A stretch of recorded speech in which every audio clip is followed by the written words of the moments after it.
My vagina is a shell. A pink, round, tender shell. Opening and closing, closing and opening. My vagina is a flower, an eccentric tulip. The center, acute and deep. The scent delicate. The petals, gentle, but sturdy. I did not always know this. I learned this at the Vagina workshop. I learned this from the woman who runs the Vagina workshop. A woman who believes in vaginas. Who really sees vaginas. A woman who helps other women see their own vaginas by seeing other women's vaginas. In the first session, we were asked to draw a picture of our own Unique, beautiful, fabulous vagina. That's what she called it. She wanted to know what our own unique, beautiful, fabulous vagina looked like to us. One woman who was pregnant drew a big red mouth, screaming with coins spilling out of it. Another very skinny woman drew a serving plate with a kind of antique floral pattern on it. I drew a big black dot with squiggly lines around it. The black dot was equal to a black hole in space, and the squiggly lines were people or things or just your basic atoms that got lost there. I had always thought of my vagina as a kind of anatomical vacuum, randomly sucking up particles from the surrounding environment. Needless to say, I didn't think of my vagina in practical or biological terms. I did not, for example, see it as something attached to me. In the workshop, we were asked to look at our vaginas with hand mirrors. Then, after careful examination, we were to verbally report back to the group about what we saw. I must tell you that up until this point, everything I knew about my vagina was based on hearsay or invention. I'd never really seen the thing. It hadn't occurred to me to look at it. My vagina existed for me on some abstract plane. It seemed so awkward and seductive, looking at it like we were in the workshop, on our shiny blue mats, with our hand mirrors. It reminded me of how early astronomers must have felt searching the skies with their primitive telescopes. I found it quite unsettling at first, my vagina. Like the first time you see a fish cut open and discover this whole other bloody complex world inside, right under the skin. It was so raw, and so red, and so fresh. And what surprised me the most were all the layers. Layers inside of layers, opening up into more layers. My vagina amazed me. I couldn't speak when it came to my turn in the workshop. I was speechless. I had awakened to what the woman who ran the workshop called vaginal wonder. I just wanted to lay there, on my mat, my legs spread, examining my vagina forever. It was better than the Grand Canyon. Ancient and full of grace. Had the innocence and freshness of a proper English garden. It was funny, very funny. It made me laugh. It could open and close, hide and seek.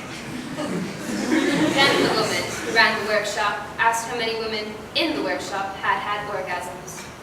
2 women tentatively raised their hands. I didn't raise my hand, but I had had orgasms.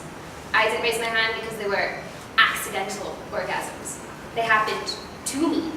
They happened in my dreams. They happened in the water, usually the bath. Once in Cape Cod. They happened on horses, on a jet ski, at the movies, on bicycles, sometimes on the treadmill at the gym. I didn't raise my hand because although I had orgasms, I didn't know how to make one happen.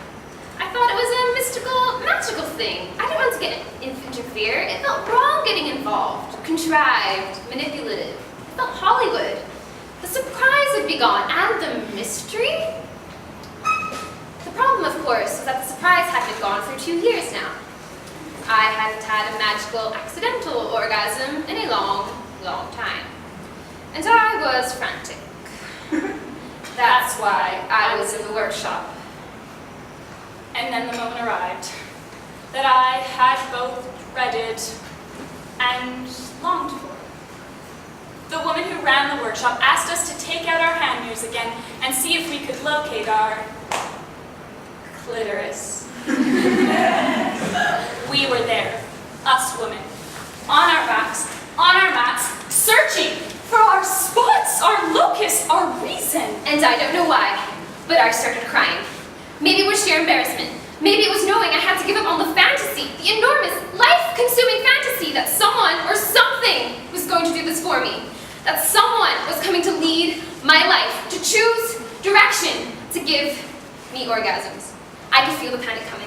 The simultaneous terror and realization that I had avoided finding my clitoris had rationalized as mainstream and consumers because I was in fact terrified. I did not have a clitoris. Terrified. I was one of those constitutionally incapable, one of those frigid, dead, dry, shut up, apricot basic. Oh my god!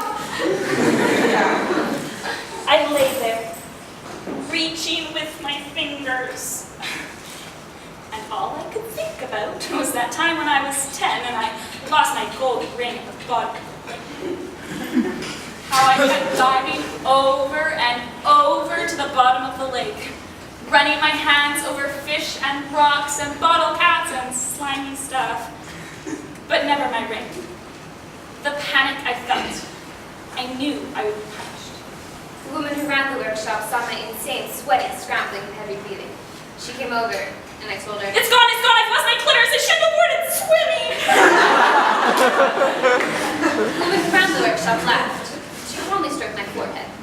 She assured me my clitoris wasn't something I would lose. It was me, she said. The essence of me. It was both the doorbell to my house and the house itself. I didn't have to find it. I had to be it. Be it. Be my clitoris. Be my clitoris. I lay back and closed my eyes. I watched myself floating above myself. I watched myself approach myself and re-enter. It was quiet, this re-entry. Quiet and gentle. I bounced and landed and bounced. I came into my own blood and muscles and cells, and then I slid into my vagina. It was suddenly easy, and I fit. I was all warm and pulsing and ready and young and alive. And then, without looking, my eyes still closed, I put my finger on what had suddenly become me. There was a little quivering at first, which urged me to stay. And then the quivering became a quake, an eruption, the layers dividing and subdividing. They opened onto a plane of light and silence and color and music and innocence and longing, and I felt a connection, a calling connection, as I lay there, thrashing on my little blue mat. My vagina is a shell, a tulip, and a destiny. I am arriving as I'm beginning to leave. My vagina. My vagina. Me.